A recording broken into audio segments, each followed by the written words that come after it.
And so when we talk about energy for ourselves and as we discuss it with our kids, we really need to talk about how everything is energy. You are energy. I am energy. We are all made up of energy. The tree outside is energy. The plant over in my garden is energy. Water even has energy. And a lot of people are even talking about blessing water with energy. It's really cool. And as I took Reiki, I learned about how we could bless different things with positive energy and reset spaces with energy, since Reiki deals with energy. When we are talking about energy with our kids, we want to think about the flow of energy, how we can feel it, how we can flow with it, or we can disconnect from it, which is a really important tool to teach our highly sensitive or empathic kids. Hi, conscious parents, it's Carrie here, and I am here with a little info about raising our mindful kids. I've got some tips and tricks about breaking free of the box and becoming who you are and teaching your kids how to do that along the way. Join us. Hi, spiritual parents. Welcome back. I'm so excited to talk about the foundations of spiritual parenting. So as we start to grow and learn and continue on our spiritual parenting journey and our journey of awareness and spiritual connection, I want to think about energy. I know that's like a buzzword for me. I talk about energy a lot. Energy is something that I was recently reintroduced to. I heard about it a lot growing up. But as a 20-something, 30-something-year-old, you just go into your own knowing. So I'm coming back to all of these pieces that I had foundations of as a child, and I hope that you can come back and open yourself up to this as well. So when I think about energy, I also think about the pieces that we have to heal within as parents. So every time we're talking about energy, we can share pieces of energy work with our kids. For sure. Let's do that now. Let's not do that when they're 40. We also have pieces that come up in our parenting journey and awareness about our healing from within. And so when we talk about energy for ourselves and as we discuss it with our kids, we really need to talk about how everything is energy. You are energy. I am energy. We are all made up of energy. The tree outside is energy. The plant over in my garden is energy. Water even has energy. And a lot of people are even talking about blessing water with energy. It's really cool. And as I took Reiki, I learned about how we could bless different things with positive energy and reset spaces with energy, since Reiki deals with energy. So that's a tool that I have used with energy in our house.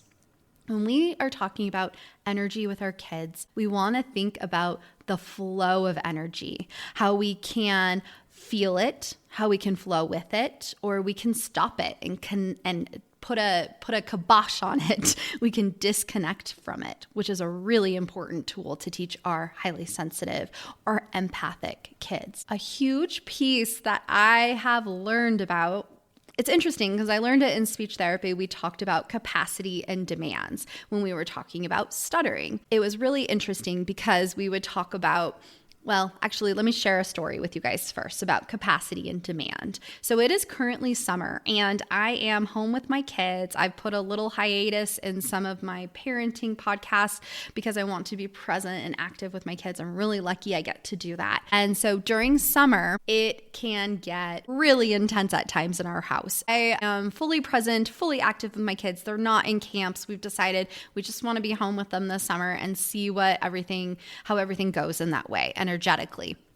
So this summer, I decided I need to create boundaries for myself. I am a recovering perfectionist. Ever feel like you're doing all the things, gentle parenting, routines, therapy, but something's still missing? What if the missing piece is spirituality? Take our free quiz right now. What kind of woo are you as a parent? It's fun, quick, and reveals your unique spiritual style, so you can parent with more flow, trust, and alignment. Because we parents don't need more shoulds in our lives. Let's lean into our strengths. Click the link in the show notes below. Happy days, spiritual parents. But I dropped that perfection label a few years ago. And one of the things that I had to learn in doing that was allowing my house to be in the state that it is. If you are watching the video, you can see an airplane in the background. That just goes along with where my energy boundaries are. My house is not perfect. And I had to learn that I had to follow myself energetically. Do I have the energy to have a perfect house?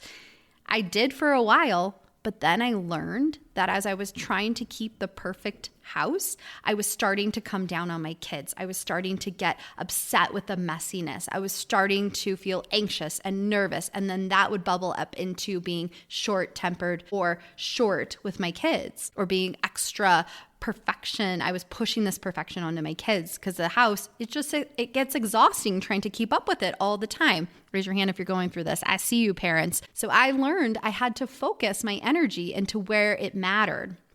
Sometimes that can look like stopping, putting a hand on your heart, tuning within, and saying, what within me needs the house to be perfect? It didn't happen overnight where I was like, okay, the chaos is the chaos. I'm fine with it. I'm just going to move on. No, it's been a healing, growing journey in that I have learned sometimes people that come over are offended by my mess. Sometimes my parents will come over and maybe they're like, geez, this house is really messy. Carrie, you need some help. What's going on? I'm like, well, it is what it is, guys. I'm a happier mom. I'm a loving mom. I am happier in my skin when I can let certain things go. And so looking at some of those inner child pieces of why do I have to have perfection? Why does this have to feel controlled? Why do I have to feel like I can control this perfectly? Those were things that I had to look at. And it's really cool now as I have learned to follow my energy in the summer. I have learned that sometimes I completely put down the podcast on a day. I don't do any recording that day because I want to be present with my kids. And I know they'll turn on the TV if I'm going to podcast. So it's been really cool to kind of see where I want to focus my energy. I also am learning with energy that I don't just go, go, go, go, go. I took them on a really big hike, which was really cool for us. And the kids wanted to go all the way to the top, which I did not expect. But the next day, I was like, let's go to the beach. You guys wanted to go to the lake? We're going to go to the lake. We're going to go visit our grandma and we're going to go to the lake. It's going to be awesome. The third day, I was like, whoa, Carrie, you are going for the best parent of the world award right now, and let's tone it down. So we stayed home. We followed our energy levels. I was like, I'm exhausted. I cannot pack another lunch and have you guys only eat half of it because you didn't want that sandwich, but I was trying to do go, go, go and have fun with you guys. No, we stayed home.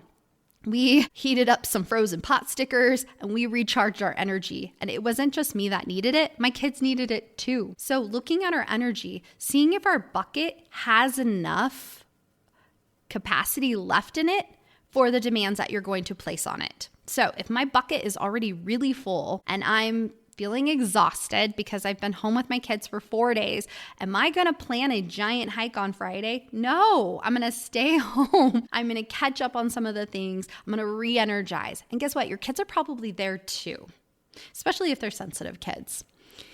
So kids are going to be picking up on our energy, right? When we're talking about energy, the kids feel it.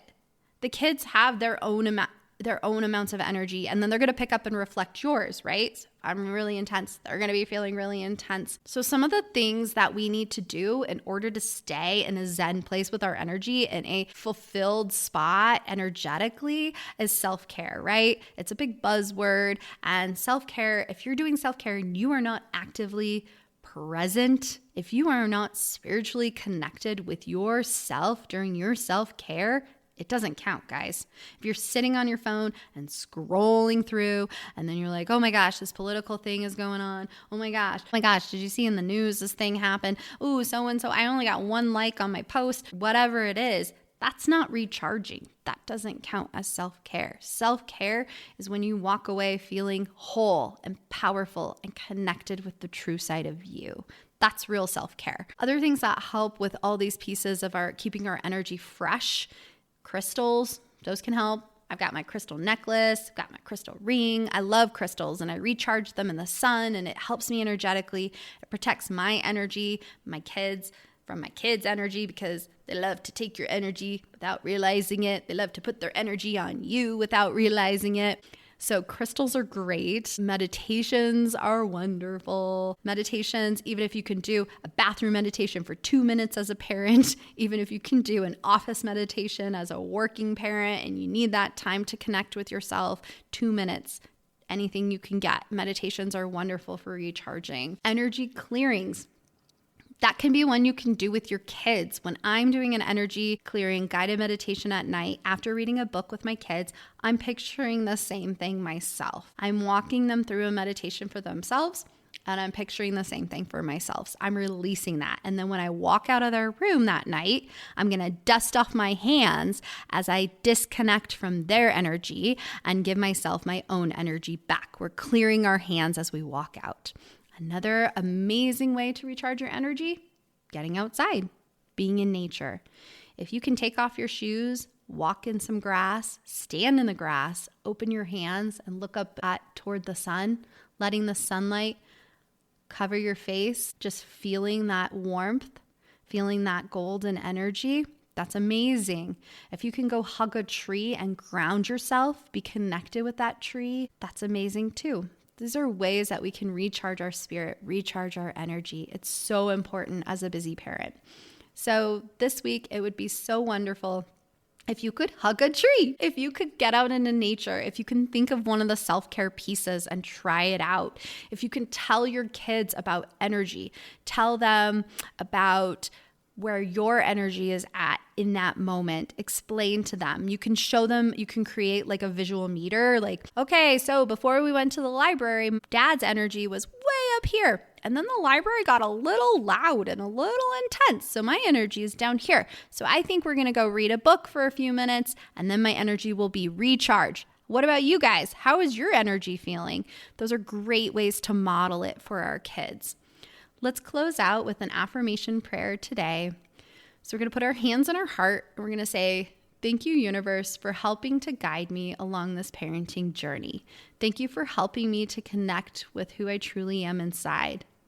Thank you for helping me to see where my energy is at and how to guide my kids so they can know where their energy is at. Thank you for helping me to feel like the best version of myself, to feel recharged, and to help me learn when I need to recharge my heart and my soul. And so it is. Thank you, happy listeners. Happy day, spiritual families. Well, that's a wrap. Thanks so much for tuning in, Changemakers. This is Carrie. And if you haven't done a review for us, 5 stars and a little few words about what you've enjoyed in our podcast episodes, we would really appreciate it. If you guys would like to ever message me, I would love any questions you have or any feedback at info@hearttoheartlife.com. We also have a brand new website, which we're super excited to share. It's hearttoheartlife.com. Thanks so much for tuning in and happy life, happy times, Changemaker families. Bye. Please remember that the information shared on this podcast is educational in nature and does not constitute licensed mental health advice. If you need such advice, you should speak with a licensed professional about your unique situation. Thanks so much, happy listeners.